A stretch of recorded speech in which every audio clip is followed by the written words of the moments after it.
And ladies and gentlemen, welcome back to the third video I've recorded in one day, which is the Hanya HSR character guide. Now, we're taking a look at Hanya, the new 4-star Harmony physical character coming in patch 1.5 alongside Ho-Ho and Argenti.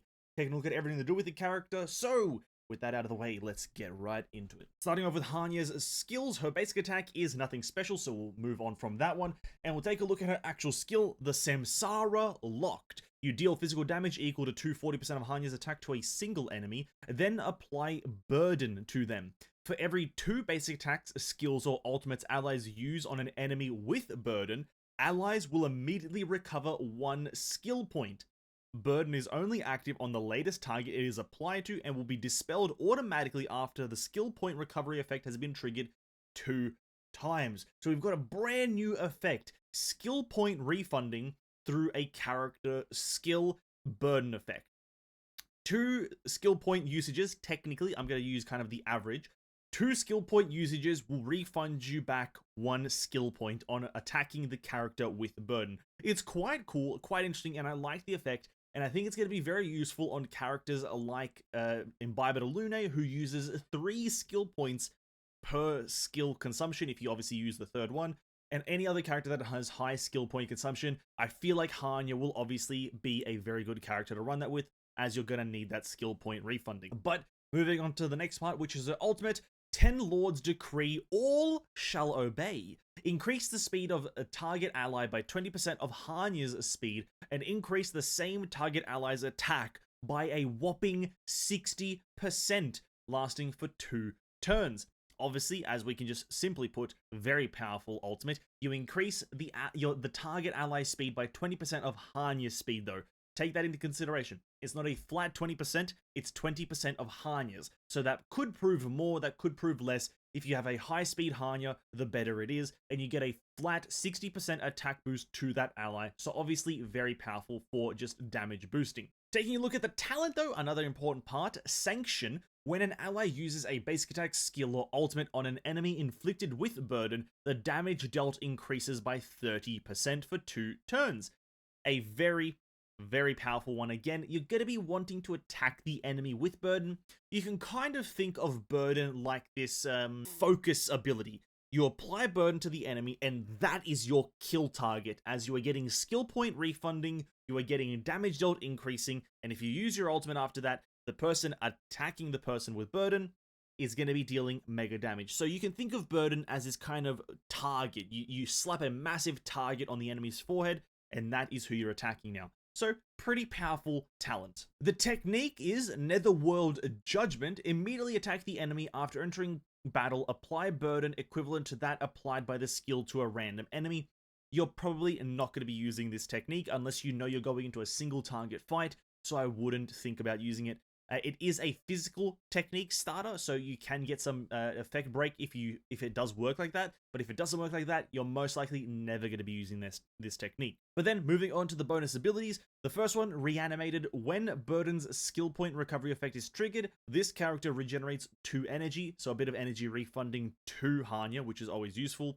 Number 2, Netherworld. When enemies with Burden are defeated, if Burden's skill point recovery trigger count is 1 or fewer, additionally recover 1 skill point, which is pretty useful, but it's also very situational, as it's also banking on the idea that you don't essentially one-shot the character with burden because of that 30% extra damage dealt, but that is a bit of a finicky mechanic. And then the last one, Scrivener, whatever that word is. Allies triggering Burden's skill point recovery effect have their attack increased by 10% for 1 turn. So it's essentially the character that hits the burden effect the second time to trigger the skill point recovery gets an attack increase. It's a bit weird. I don't think that's going to be overly useful, as it's also only 10%. But if you do trigger it, I guess it's nice. It's a bit of a weird bonus ability. And standalone, Hanya is going to be a good character. Simply put, it's because of the burden combination with her ultimate. That's kind of the main part of her kit. I think that's going to make her super powerful. Obviously, the 30% damage increase to the burdened character is going to be phenomenal, as well as the 60% attack increase at level 10. She is a 4-star character, so it wouldn't be too difficult to get that to level 13 or 15, whatever the max is, which equals it to 70 or 72, as well as obviously that 20% speed increase based on Hanya's speed. If you can get maybe 140 to 150 on the high end, you're going to be getting super, super high speed on the character that you use the ultimate on. That's kind of going to be the main focus of the character, is these two things, and I think this does provide a lot of damage boosting. Now, Eidolon's is key. Taking a look at the first one, One Heart. When an ally with Hanya's ultimate effect defeats an enemy, Hanya's action is advanced forward by 15%. This effect can only be triggered 1 time per turn. Is it going to be great? I don't know. It's kind of interesting. There's no reason for Hanya to be taking multiple turns, but it's fine. On to Eidolon 2, 2 Views. After using this skill, this character's speed is increased by 20% for 1 turn.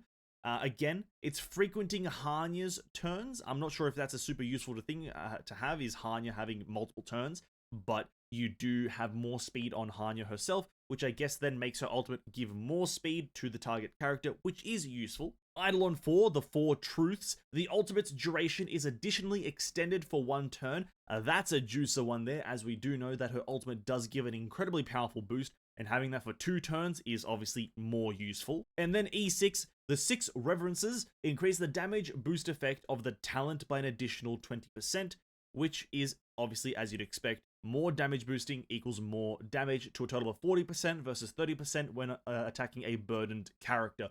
Very good, very powerful. Overall, the character is fine. Eidolons, they're great. She's a 4-star, so it's not going to be too difficult to get them all.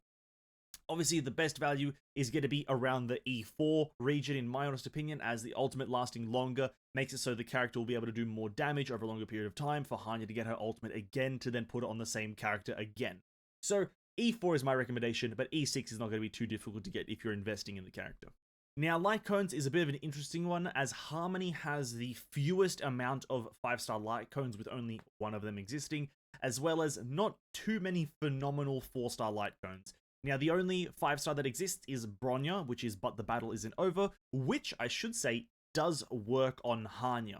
Now, you do get that energy regeneration effect, and you also can get the skill refunding effect, which is on ultimate usage, you get a skill point back. Those all work. The only part that is a bit more very situational is the last part, which is a damage boost. When the wearer uses their skill, the next ally taking action deals 30% more damage. It's a bit more situational, and you'll need to kind of manage your speed accordingly, but you can make it work. Other than that one, the only one that I can recommend, or the only 2 that I can recommend with kind of sincerity, is Planetary Rendezvous and Dance, Dance, Dance. Now, these 2 are kind of, again, very situational. Planetary Rendezvous increases the damage of allies with the same damage type as Hanya, which is a physical, so you can really only use this one with other physical characters, like Luca, Sushang, or Argenti if you have them. Whilst Dance, Dance, Dance increases, or rather pushes forward the action of all allies by 16 when you use Hanya's ultimate, which, again, will work just fine, but it does lose a bit of value if you don't have it at max refinement, which is 24 versus 16%, at least in my opinion. The other 2 4-stars, which is Past and Future and Carve the Moon, are very, very, very finicky ones. Essentially, Past and Future is that last effect from Bronya's light cone, just that is all it does. After using a skill, the next ally taking action, damage increase. And then Carve the Moon, it's a Battle Pass light cone, and this one is one that if you do have, I recommend to put on Hanya, as it's not bad in any stretch of the word. But again, it's kind of like the Widsith from Genshin. You have 3 different buffs that you get at the start of this character's turn, and that is applied until the next turn of that character, and then it cycles through them. 2 of them are damage boosted, you get 10% attack or 12% crit damage, and the last one is energy regen. It's all very situational. It's okay to have. It's very tough for light cone. There's no great light cone for Hanya at the current time. If you have no Bronya, but you have her light cone, go for that one. If not, go for Dance, Dance, Dance. If not any of those, don't use Hanya. Is going to be my wholehearted recommendation. But that's a joke. She's still powerful, but light cones is a bit touchy. On to Gears, the obvious one, Messenger of Traversing Hackerspace, as I said in the Ho-Ho video, and as I'll reiterate probably for the future of this game, most supports are going to be using a speed-based relic set. in some fashion. You want speed on your supports, be it a healing support, just a damaging support, or just a support. You're going to want speed on them. So Hackerspace is going to be the use on all supports. As for the planar ornament, you have a lot of options here. You really do. Broken Keel, Sprightly Von Wack, and Fleet of the Ageless both are just fine. Broken Keel and Fleet of the Ageless have a damage boosting proportion to their thing. Broken Keel giving crit damage, and Fleet of the Ageless giving attack percentage boost. And if you are running 3 supports, you can stack 3 of these across 3 different characters. That's absolutely fine. As for Sprightly Von Wack, this is a bit of an odd one. I think the reason it's here is just so you can apply burden to targets all the time. But other than that, the energy regen, I guess, is useful. I probably wouldn't go for Sprightly Von Wack. I go for probably Fleet of the Ageless, as attack boosting is a bit more important, and HP gives you survivability. As for the other relics, they're just a bit of generic universal ones. If you don't have Messenger of Hackerspace, Musketeer and Thief Shooting are fine, but I'd very, very heavily encourage going for Hackerspace, as it's infinitely more useful. As for the actual main stats of your pieces, the chest piece being attack percentage by Hakush is a bit of an interesting one, but it's probably correct, as it's just a bit of scaling on her attack. The boots, obviously speed. It's going to be a bit of a headache to reiterate this all the time, but all your supports are going to be using speed boots, unless the character, through some weird mechanic, scales speed through attack percentage, which I highly doubt will ever happen. So speed on all your supports. As for your planar ornaments, HP here is probably just for survivability, to be quite frank with you, as the character is going to be very fragile, much like Ting Yun. And energy regeneration rate on the string, it makes sense, as you're going to be wanting to use her ultimate as frequently as humanly possible for the most amount of damage boosting and speed boosting. And lastly, theme composition. It's not a too difficult one to do. Hanya is a harmony character. She fits that same role as Bronya. Massive, massive damage boosting. Now, Hanya does do it through a few different means, and it's a bit different to Bronya, so don't think it's an exact translation, but Hanya applies a debuff to an enemy that then takes more damage and has skill point refunding. Hanya, though, you can use her with characters like Imbiber Lune quite comfortably, or Imbiber Lune being kind of, encompassed as a high skill point consumption character, as Hanya, with her burden effect, refunds a lot of skill points. Now, I say a lot, you can get a total of 2 skill point refunds by spending 4, so you technically only spend 2. So you can get skill point refunding, so she's going to work with a few characters like that. And her ultimate, which is the main part, increases damage by a large percentage, as well as speed by a decently large percentage for the character that you use it on.